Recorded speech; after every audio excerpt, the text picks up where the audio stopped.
अस्सलामु अलैकुम वरहमतुल्लाहि वबरकातुहू। उम्मीद है कि बच्चों आप सब खैर वाफियत से होगे और खूब मेहनत से दिल लगा करके अच्छे से पढ़ाई कर रहे होगे। जो जो एग्ज़ाम का दिन आपका करीब आता जा रहा है वैसे आप अपनी मेहनत को और मज़ीद इजाफे के साथ आ, आगे बढ़ा रहे होगे, ऐसा मेरा मानना है, ऐसी मेरी उम्मीद है। बाकी आप लोग समझदार हो चूँकि आप 10th में हो तो आपको बोर्ड की फ़िक्र होगी और आप पढ़ ही रहे होंगे। आज जो मैं टॉपिक आपके सामने लेकर आया हूँ ये मज़मून का है। एक मज़मून है आलमी हिद्दत, जिसको आप ग्लोबल वार्मिंग कहते हो इंग्लिश में। यूँ कह लो कि ये एक साइंसी मज़मून है और बहुत ज़्यादा इम्पोर्टेंट है, बहुत ख़ास है। और कोई ऐसा एग्ज़ाम अब तक नहीं हुआ है बिहार बोर्ड का जिसमें इसके क्वेश्चन देखने को ना मिला हो। इसके क्वेश्चन आपको ऑब्जेक्टिव में देखने को तो मिलता ही है, लेकिन सब्जेक्टिव में भी पूछता है कि आलमी हिद्दत, जिसको आप ग्लोबल वार्मिंग कहते हैं, ये कैसा मसला है, इस पर रोशनी डालिए। मुझे उम्मीद है कि आज आप समरी के तौर पर जो कुछ मैं आपको पढ़ा रहा हूँ इसको आप अगर देख लेंगे, अच्छे से याद कर लेंगे, तो उम्मीद है कि इंशाअल्लाह ताला आप अपने कॉपी में खुलासे के तौर पर जो सब्जेक्टिव तौर पर पूछा जाता है इसका जवाब अच्छे से लिख पाएंगे। तो शुरू करते हैं। मजमून है ग्लोबल वार्मिंग, जिसको आप आलमी हिद्दत कहते हैं। खुलासा उनका देखेंगे। आलमी हिद्दत यानी ग्लोबल वार्मिंग क्या है? सबसे पहला सवाल यही है कि ये ग्लोबल वार्मिंग क्या है भाई, ये आलमी हिद्दत जिसको कहते हैं ये है क्या? तो उसका जवाब है गुज़िश्ता 30-40 वर्षों से हमारी ज़मीन का जो दर्जा हरारत बहुत तेज़ी के साथ आए दिन मज़ीद होता जा रहा है, यानी बढ़ता जा रहा है, उसी बढ़ने को ग्लोबल वार्मिंग कहा जाता है, यानी कहते हैं। क्या मतलब ये है कि देखो, जिस ज़मीन पर हम रहते हैं, ठीक है बेटा, ये एक सैयारा है, हाँ, और इस ज़मीन पर सूरज की जो किरणें हैं, रोशनी है, वो पड़ती हैं। वो डायरेक्ट भी पड़ती है और इनडायरेक्ट भी पड़ती है, लेकिन रोशनी अगर इनडायरेक्ट पड़ती है तो वो ज़्यादा ख़ास है, और अगर डायरेक्ट रोशनी पड़ेगी, यानी सूरज की जो शुआएं हैं उनकी जो तमाज़त है वो अगर डायरेक्ट ज़मीन पर पड़ेंगी तो वो गर्मी ज़ाहिर सी बात है बढ़ जाएंगी, है कि नहीं? तो डायरेक्ट गर्मी ना पड़े तो उसके लिए क्या करते हैं, पेड़ पौधे लगाते हैं। अब पेड़ पौधे की वजह से होता ये है कि जब पेड़ पौधे पर रोशनी पड़ती है तो वो रोशनी डायरेक्ट ज़मीन पे नहीं पड़ती, और जब डायरेक्ट ज़मीन पे नहीं पड़ती है तो फिर जो ज़मीन पे रहने वाले लोग हैं उनको थोड़ा ठीक ठाक सा महसूस होता है कि नहीं? गर्मी कम लगती है और परेशानी कम होती है। लेकिन अगर हमने उस पेड़ को काट दिया तो अब सूरज की जो रोशनी है वो डायरेक्ट ज़मीन पे पड़ेंगी। ज़मीन पे मतलब ज़मीन पे कौन लोग रहते हैं? हम इंसान रहते हैं, जानवर रहते हैं, चरिंदे परिंदे रहते हैं। तो अब जो लोग भी हैं तो उनको परेशानी का सामना करना पड़ेगा। तो लिहाजा पेड़ों का काटा जाना, अभी आप पढ़ेंगे इसमें कि कितना ज़्यादा नुकसानदेह है ग्लोबल वार्मिंग के लिए, गोया कि उसको दावत दे रहा होता है। तो समझिएगा इस चीज़ को आप। तो मैं समझता हूँ कि ग्लोबल वार्मिंग आप समझ ही गए होंगे, और आप जहाँ भी पढ़ते होंगे, जो भी टीचर आपको पढ़ा रहे होंगे, मुझे उम्मीद है कि इस सबक को बहुत अच्छे से पढ़ाया होगा, और मैंने तो बहुत तफसील के साथ अपनी क्लास में पढ़ाया है। उसका ये वक्त नहीं है कि मैं आपको और एक्सप्लेन करूँ चीज़ों को। खैर, आप इतना समझ लीजिए कि ग्लोबल वार्मिंग होता क्या है। ये एक संगीन मसला है, न सिर्फ ये कि हिंदुस्तान के लिए बल्कि पूरी दुनिया के लिए। लिहाजा इससे बचने के लिए मुख्तलिफ ममालिक ने मुख्तलिफ इक़दाम उठाए हैं जो बेइंतहा ज़रूरी है। हाँ, यानी इसको रोकने के लिए हर मुल्क ने अपने अपने तौर पर जो भी इक़दाम हो सकते हैं, जो भी कार्य उनको करना चाहिए था कि भाई ग्लोबल वार्मिंग का ख़तरा ना हो और गर्मी ज़्यादा ना पैदा हो, तमाज़त ना बढ़े, उसके लिए जिस मुल्क को जो भी मैसर हुआ उन्होंने अपने अपने इक़दाम किए हैं। अब ग्लोबल वार्मिंग क्यों बढ़ता है इसका जवाब देख लीजिए। उसकी एक वजह ग्रीन हाउस गैस, ठीक है, जंगलों का बेहिसाब काटा जाना, ठीक है, और मीथेन गैस का ज़रूरत से ज़्यादा हो जाना। मीथेन समझते हैं बच्चों?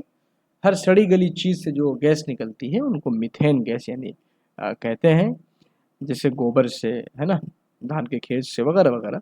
कार्बन डाइऑक्साइड गैस, है ना, कार्बन डाइऑक्साइड पता है ना आपको, वगैरह का बढ़ जाना, ये सब आलमी हिद्दत की ख़ास वजूह में शुमार किया जाता है। ठीक।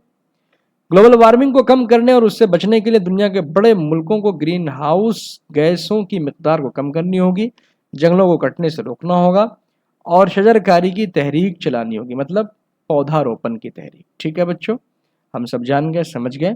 یہ تو بہت مختصراً میں ہے لیکن یہ بہت جامع سبق ہے. گلوبل وارمنگ ایک مسئلہ ہے، عالمی مسئلہ ہے. چلیے اب ان سے جو معروضی سوالات بن سکتے ہیں ذرا ان کو بھی دیکھ لیجئے. بھائی گلوبل وارمنگ کے تعلق سے جان گئے یہ کیسا مسئلہ ہے، عالمی حدت یعنی گلوبل وارمنگ کیسا مسئلہ ہے، سنگین مسئلہ ہے. جی یہ کوئی معتدل یا عام مسئلہ نہیں ہے، یہ پوری دنیا کے لیے ایک سنگین مسئلہ ہے. ٹھیک ہے بچوں، آگے دیکھو. نمبر 2، بال وگیان کانگریس کا جلسہ کس شہر میں منعقد ہوا تھا؟ ہے نا، ہوا تھا نا، کچھ یاد آ رہا ہے، جس میں طلبہ نے اور 165 کہہ لیجئے کہ ٹیچرز نے شرکت کیا تھا بال وگیان کانگریس میں. تو کہاں ہوا تھا بھائی؟ دیما پور میں ہوا تھا، ہے نا. ابھی دیما پور کہاں ہے، ابھی سوال آئے گا. مضمون کس قسم کا نثری صنف ہے؟ مضمون تو نثری صنف ہے لیکن کس قسم کا ہے؟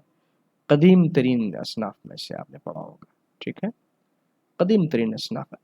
اور بتائیے گا کمنٹ میں لکھ کر کے کہ جدید ترین نثری صنف کون سی ہے، ذرا کمنٹ کر کے آپ لوگ بتائیے گا. میں نے کلاس میں بتایا ہے.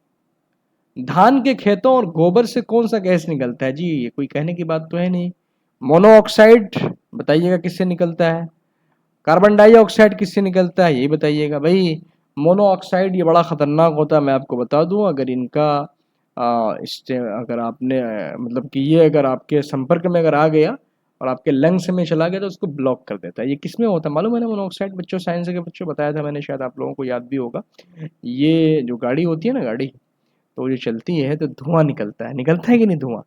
تو وہ جو دھواں ہے، جو پولوشن ہے، وہ بڑا خطرناک ہے. اگر وہ آپ کے لنگس میں چلا جائے تو پھر سمجھیے کہ آپ کا جو کہہ لیجیے کہ آکسیجن لیول ہے آپ کے جسم کا، باڈی کا، اس کو کم کرنے کا کام کرے گا. تو مونو آکسائڈ بڑا خطرناک ہوتا ہے، اس سے بچنے کی आवश्यकता ہے. کاربن ڈائی آکسائڈ بھائی فیکٹریوں میں جو کام ہوتا ہے نا، تو ان سے نکلتی ہیں چیزیں، اور اس کو آپ سمجھ ہی رہے ہوں گے. میتھین تو اس کا جواب ہی ہو جائے گا. ٹھیک ہے. اوزون آپ کو معلوم ہے کہ اوزون آپ کے پرتھوی کی حفاظت کرنے والی گیس ہے نا. اوزون لیئر آپ نے پڑھا ہوگا، یہ آپ نے جغرافی میں بھی پڑھا ہوگا اور ایسے بھی آپ سائنس میں پڑھے ہی ہوں گے. اچھا بتائیے سوال نمبر 5، دیما پور بھارت کے کس ریاست میں یعنی کس اسٹیٹ میں پڑتا ہے؟ بہار میں، بنگال میں، گجرات میں سے کوئی نہیں. بھائی بہار میں بھی نہیں ہے، بنگال میں بھی نہیں ہے، گجرات میں. کہاں ہے بھیا؟ ناگالینڈ میں. اچھا ناگالینڈ کی جو راجدھانی ہے وہ کمنٹ میں لکھ کر کے بتائیے گا. ٹھیک ہے.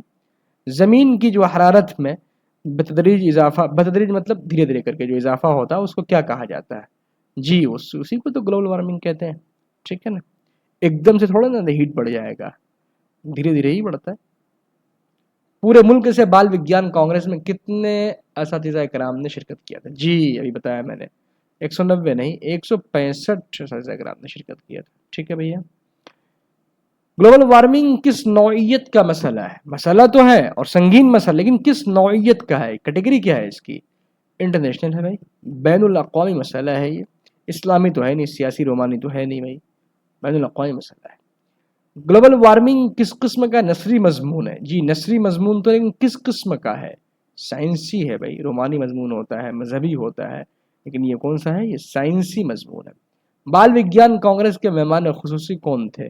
مودی جی تو باتیں چھوڑ دی. راہل گاندھی نہیں، ایک ہی تو شخص ہے ہمارے میزائل مین، اے پی جے عبد الکلام صاحب. جی اچھا بتائیے گا کمنٹ میں لکھ کر کے کہ اے پی جے عبد الکلام صاحب نے کتنے پیڑوں کے لگانے کی صلاح دی تھی؟ ہر ہندوستانی کے لیے یہ کہا تھا اگر اتنے پیڑ لگائیں تو گلوبل وارمنگ کا جو خطرہ ہے وہ کم ہو سکتا ہے.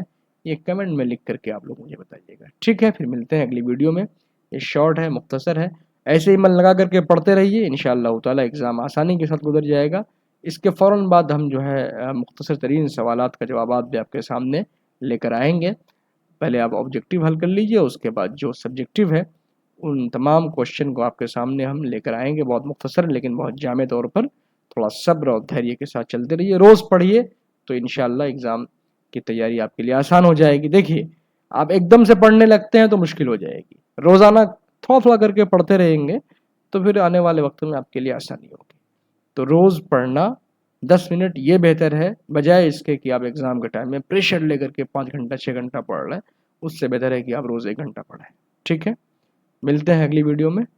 ٹھیک ہے، اللہ حافظ، فی امان اللہ.